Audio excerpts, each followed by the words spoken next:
Bismillahirrahmanirrahim.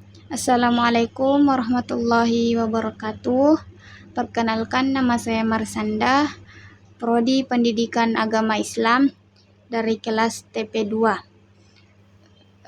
Saya buat video ini ingin menjawab soal UTS mata kuliah ilmu Al-Quran. Baik, langsung saja. Soal yang pertama yaitu sebutkan dan jelaskan hikmah diturunkannya Al-Quran secara berangsur-angsur. Jawabannya yaitu Allah menurunkan secara berangsur-angsur karena Allah tidak mau memberatkan Nabi Muhammad, dan juga karena menjadi jawaban setiap peristiwa yang terjadi. Terus memudahkan menghafal Al-Quran. Dan yang terakhir, ketika kita salah menghafal, yaitu bisa dikoreksi.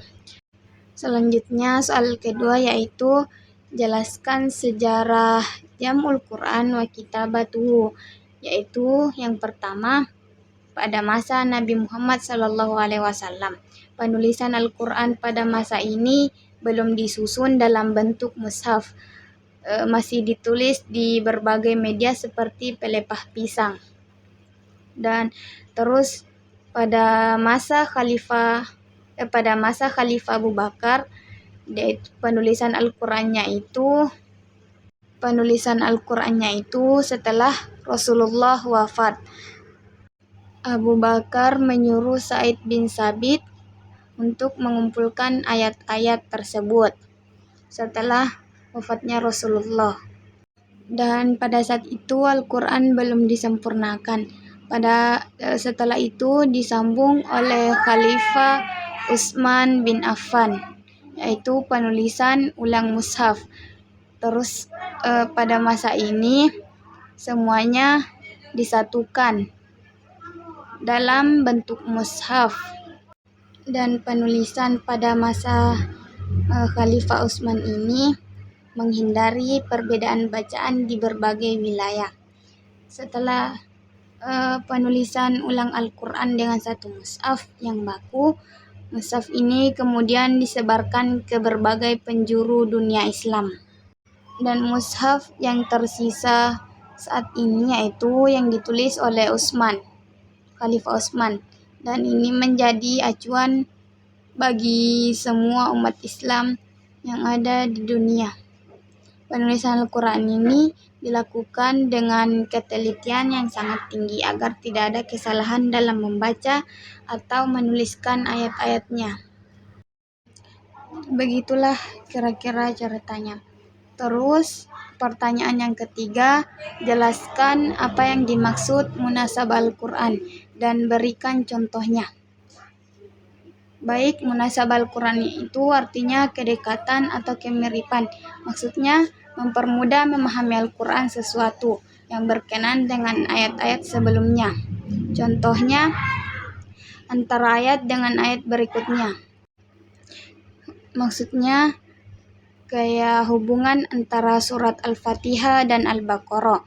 Surah Al-Fatihah menjelaskan tentang jalan yang lurus.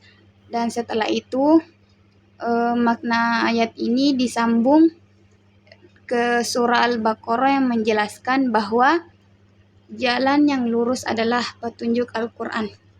Begitulah kira-kira.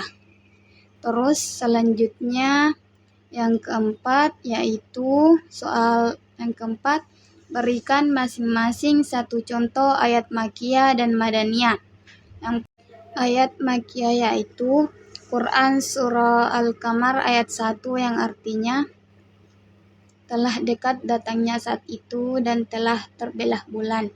Terus ayat Madaniyah yaitu Quran surah Al-Maidah ayat 1 yang artinya hai orang-orang yang beriman, penuhilah akad-akad itu, dihalalkan bagi kalian binatang ternak kecuali yang akan dibacakan kepada kalian.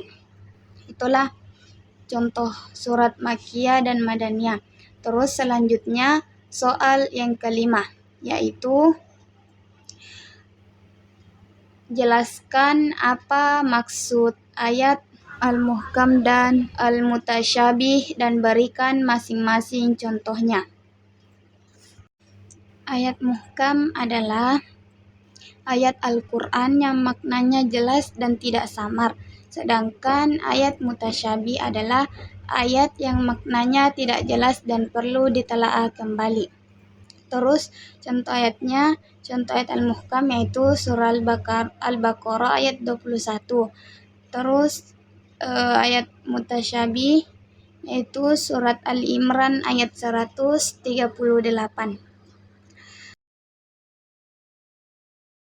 Baik, itulah jawaban dari saya. Cukup sekian. Wabillahi taufiq wal hidayah. Assalamualaikum warahmatullahi wabarakatuh.